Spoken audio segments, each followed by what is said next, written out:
Hello, I'm Jordan Ostroff with Legalese Marketing, and today is day 18 of our 15-minute firm fix, where we spend 15 minutes a day working on your firm. Yesterday we went through YouTube. Today we're going to go through Instagram and Twitter. We're going to walk you through how to claim a profile and how to make edits to your pages to help appeal to your ideal clients.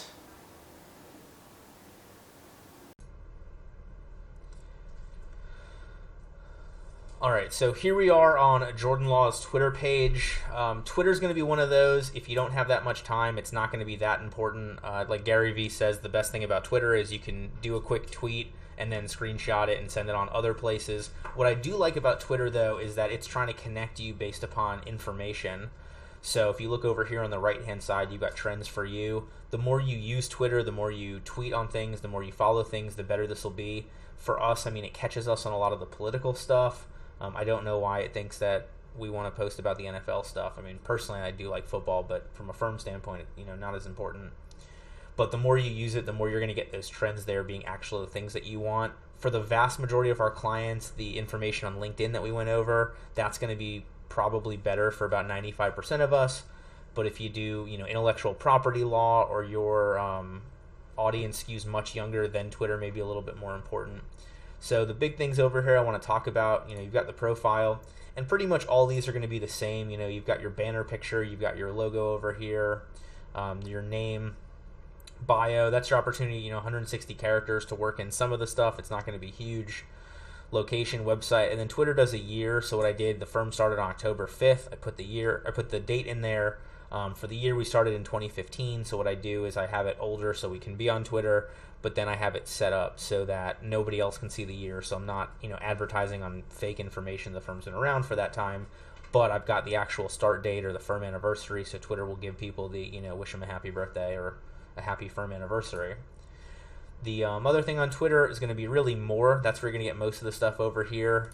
You've got topics. So we don't follow topics because, again, we use LinkedIn a lot more, but it's very similar, where you can go ahead and do different things: music, radio, hobbies. So if you're doing intellectual property stuff, you're doing trademarks, there may be some specific topics that you want to follow to make sure you're on the cutting edge, or you've got access to potential new clients, etc. But again, really that LinkedIn information that we went over a couple days ago, that's going to be more important for most of our clients because LinkedIn is going to be more professional than Twitter. So that's Twitter in a nutshell. Take the next 15 minutes, go ahead and enter your stuff here. And again, if you've got an in-house person, you've got plenty of time on social media, whatever it is, then, tweet a couple things, read stuff, connect people, learn some of the hashtags that appeal to your clients or where you're going to find your ideal clients.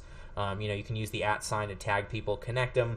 But if you're limited on time, I'd spend more time on LinkedIn. I'd spend more time on Facebook. I'd spend more time doing my Google My Business page. That's going to be more important for, again, 95% of lawyers out there. Twitter's not going to be one of the more important ones. But, take the next 15 minutes, make the edits, and let's get started. So here we are on the Jordan Law Instagram page. As you can see, this video is a little bit different because Instagram's only available on the phone, so this is screen captured from the phone. At the home screen on the bottom, you can see that's our feed. You can click over on the right side to go through. This will be all the mentions of Jordan Law on Instagram, and then you can click over there towards the bottom to the photos that we've posted across Instagram. You've got information up here for the profile, which you can go ahead and edit the profile photo, the name, the username, website, etc. You've got the bio over there, so that's a way to work in some of the questions we did, as well as obviously make sure all the information's correct, make sure the contact information's correct as well, same as the one we went over, Facebook, LinkedIn, etc. Now the activities tab, this will be all the activity in both directions. The thing I like about Instagram, it's really easy to follow people back when they follow you, just from going there. And then in the search bar, you can search by different suggested things, you can search by different hashtags, and you can see the mentions on the number of posts that have that hashtag. So some of them will have a lot, some of them will have very few. So here's for lawyer, which a lot of them don't really look like lawyer posts, but they use that tag. And then attorneys, you can see the judge swearing the attorney in while holding her baby.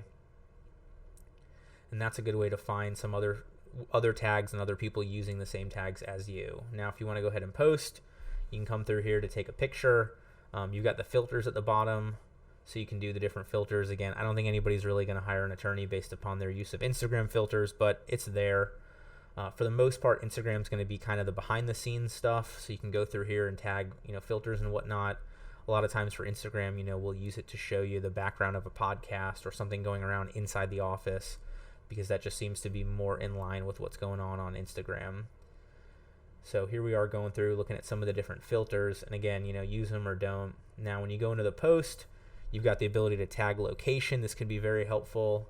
You've got other accounts you can add it from, and then you've got the ability to also post it on Facebook. So you can do the same post on both. That's up to you. Sometimes we'll do it that way, sometimes we won't. It just depends upon kind of what the post is about. You've got the caption at the top. Now remember, on Instagram, you're going to be somewhat limited. A lot of people are going to focus a lot more on the picture than on the caption, but you can go ahead and pop some stuff in there. You can pop in the different hashtags, and again, it will show you the number of posts for things that have used that hashtag, which I really like, because you'll see some of the posts will have a lot more use on them. Some of them will be a lot more specific, but it'll help you keep everything in touch and stay connected.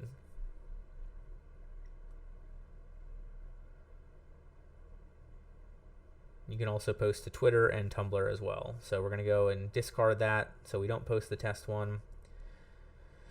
And now we're going to go over into stories. So stories on Instagram are going to be more video stuff. And you've got a lot of different things that you can tag on them. So what we're going to do is we're going to pop up something from our downstairs of our office, and then you can see there's a lot of things you can add to it. You can add different hashtags, you can add different mentions, there's emojis, there's GIFs, there's all sorts of things that you can put in, or GIFs if you prefer. I'm not going to be aggravated with you either way. So there's, the laughing dog type stuff. Then obviously the location, again, you can tag your location. That's going to be helpful for a lot of things. There's the different hashtags you can pull things up. So one of the common ones is, lawyers of Instagram. And then you can move things around the image. It'll show you kind of you can twist them. You can put them in the middle. You can make them level or not. You can move things around. You can scroll things down to the bottom, and that'll delete them.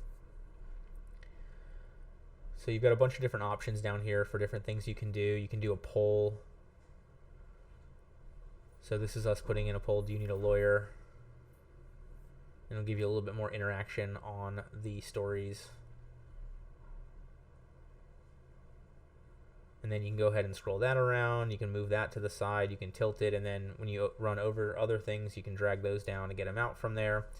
And then in addition to those, you've got some of the more, I don't know what you want to call them. I guess they're not really emojis, but more things to add to the picture. And then, of course, you can also add in drawings in a bunch of different colors, different widths, different shadings. So you can touch up the photos as needed.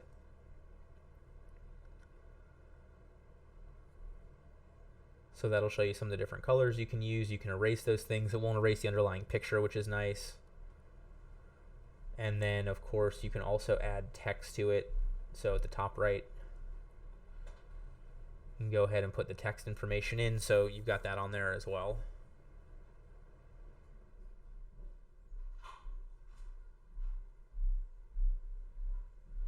And I like that it'll let you pull colors off of the stuff that's already in there. Or you can do the colors at the bottom, depending upon what you want. And you can do the same thing. You move those around, twist them, change them, edit them, etc. So that's that's Instagram in a nutshell. It's going to be something that's going to skew to a younger audience than Facebook, even certainly than LinkedIn. So if that's your target market, you may want to be a little more active on Instagram. If that's not your target market, then if you don't have the time, don't worry so much about Instagram and focus more on the Facebook and LinkedIn. All right, so take the next 15 minutes, mess around on Instagram, get your stuff edited, make sure your contact information's still correct, and let's get started.